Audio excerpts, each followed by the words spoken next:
First, let's just deal with the news of the day. Do you support the government's proposal for a national service?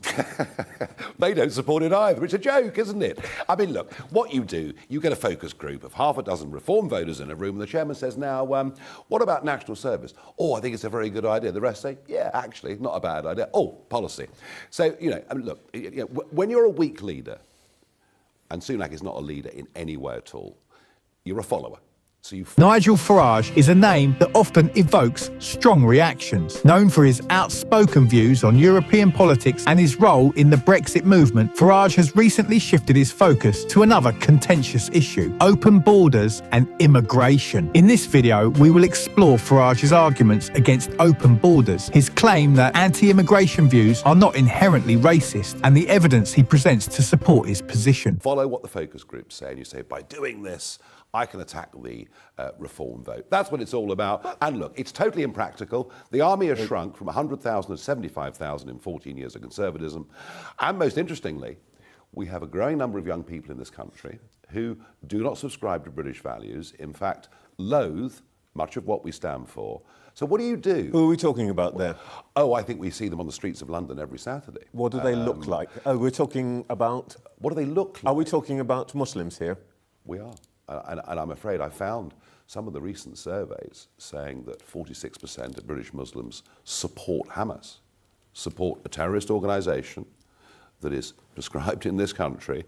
So we've been, and what's interesting is that this Prime Minister is building up far more of that population than anybody before in history. Well, this is very interesting, and we don't have that survey in front of us, but let's just unpick what you've just said.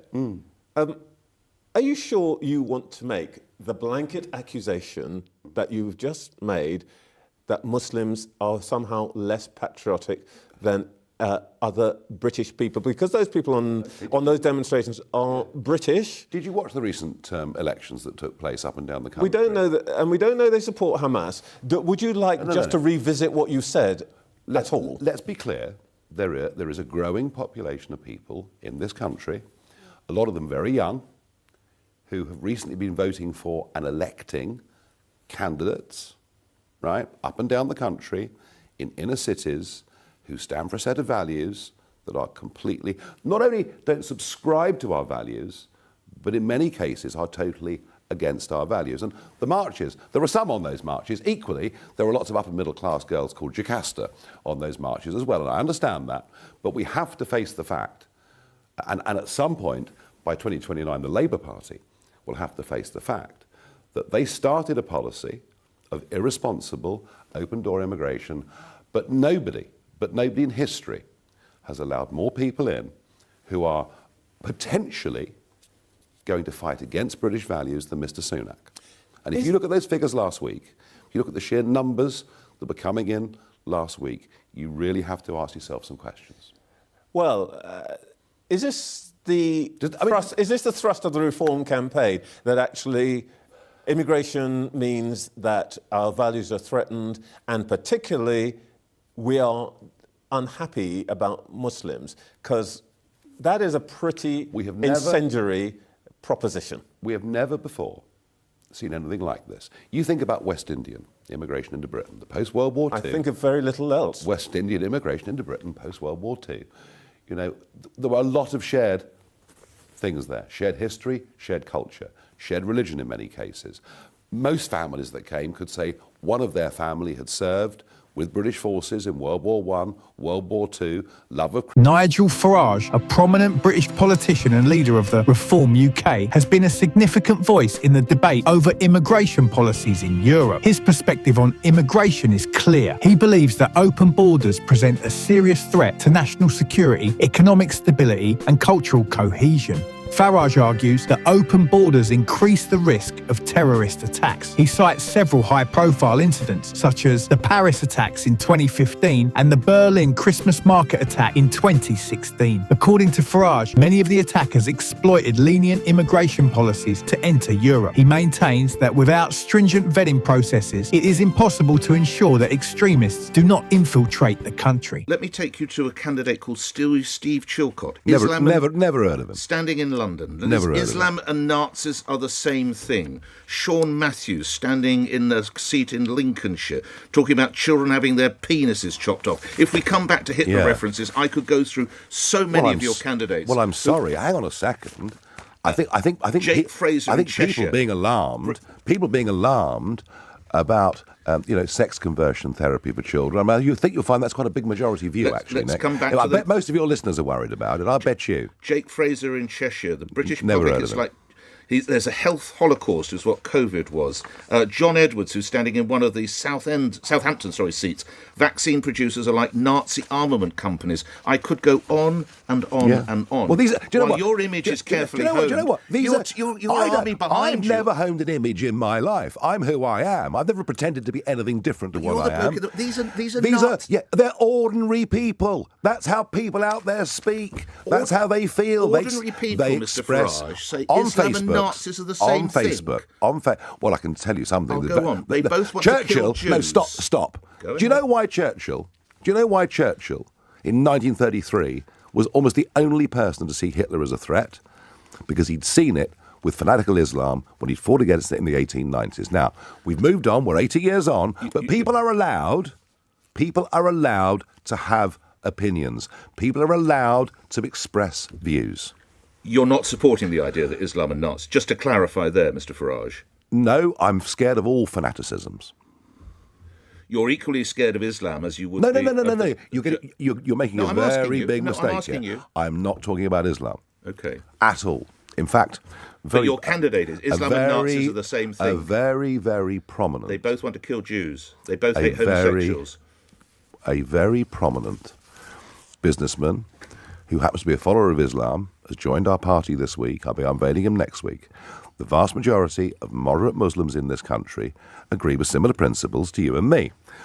What is worrying is Islamism, extremism. And I tell you what, most Islamic people would agree with that statement. OK, lastly on this, you have one candidate, Ian Gibbins, who seems to have totally the contrary view as you to concerns Winston Churchill. It would have been far better if Britain had taken Hitler up on his offer of neutrality. Well, that's what most of the cabinet thought in 1939, 40. Well, can we talk about 2024? Well, yeah, I think the Daily Mail thought that quite strongly at the time. Can we talk about... It's a blooming stupid thing to say, and no question. Is he going to be disciplined? What can you do? His name's on the ballot. His name's on the ballot paper. I can't remove it. Gone raving mad? I've got more time to spend than to talk to someone like that. Farage highlights specific cases where individuals with known extremist affiliations were able to enter Europe due to inadequate screening procedures. He contends that this poses a significant risk to public safety and insists that more robust border controls and vetting processes are necessary to prevent extremists from exploiting immigration systems. Farage also argues that uncontrolled immigration places a strain on public resources. He points to increased demand for housing, healthcare and social services as evidence of this strain. According to Farage, the influx of immigrants outpaces the capacity of these systems, leading to reduced quality of services for native citizens. He's been very heavily criticised for claiming that Muslims don't share British values in comments that he made during his first interview of the election campaign. Yes, the Honorary President of Reform UK's remarks have since been labelled horribly Islamophobic by the Secretary-General of the Muslim Council of Britain. Mr Farage joins us now. Good morning, Mr Farage. Thanks for your time. Good morning. OK, let's Good morning. Let's just start with some facts. Just bear with me here a second. We've examined one of the biggest polls that we could find that's been done on this. It was by Ipsos Mori. They analysed a shed load of polls that have been done on British Muslims in recent years, and they found absolutely conclusively that Muslims in the UK, living here in the UK, attach more importance on being British than do the general population. 85% feel that they truly belong to Britain. 55% say that their national identity as British is very important to them, and that compares to 44% of the general population. So I'm bound to ask, what on earth were you talking about there? All right, should we get some context first? What I said was a growing number of young people do not subscribe to British values. In fact, despise, in many ways, British values. And what I was talking about, and by the way, every one of your viewers would have seen just a few weeks ago the local elections where in parts of our inner cities we saw sectarian politics. people voting purely on religious lines, councillors getting elected in Leeds and Burnley and elsewhere screaming Allahu Akbar, or things like we're coming to get you. Now, that, I think, was very, very disquieting. The most recent polling on this was done by JL Partners, a very reputable company. And this is what it showed, and this is what I'm worried about. It showed that 23% of 18 to 24-year-old young Muslims living in Britain think that jihad is a good thing. Now, that, of course, is not a British value in any way at all, and that's a very, very disturbing trend. It's particularly prevalent amongst the young. We have a problem, and just to say it's Islamophobic or it's this or it's that is to ignore the fact we have a very real problem. Yes. You also said in the interview, didn't you, that you could take anyone to a particular street or two in Oldham, and there would be nobody living on that street who spoke English. Well, again, that's just not true. The Office of National Statistics. Yeah, I mean, hang on. Just let me finish. The Office of National Statistics say that only 0.7% of people in Oldham don't speak English. That's less than 1 in 100. OK. So why is Naz Shah, the Labour MP, for Bradford, doing a big message, a big shout-out to her voters yesterday in a foreign language? And I'll quote you from The Guardian, if you like. Helen Pidd was the northern correspondent of The Guardian, and she described in the Oldham by-election a few years back, she said, I walked down the street, not a single person spoke English. Very few could identify Jeremy Corbyn, but all were voting Labour. That was The Guardian, saying there was a whole street in which no one spoke English. Look, we can argue about numbers, we can argue about stats. What I am saying is undoubtedly true, and that is that we have a growing number of young people in our country who not only don't subscribe to our values, they openly support Hamas and other organisations that we prescribe as being terrorists.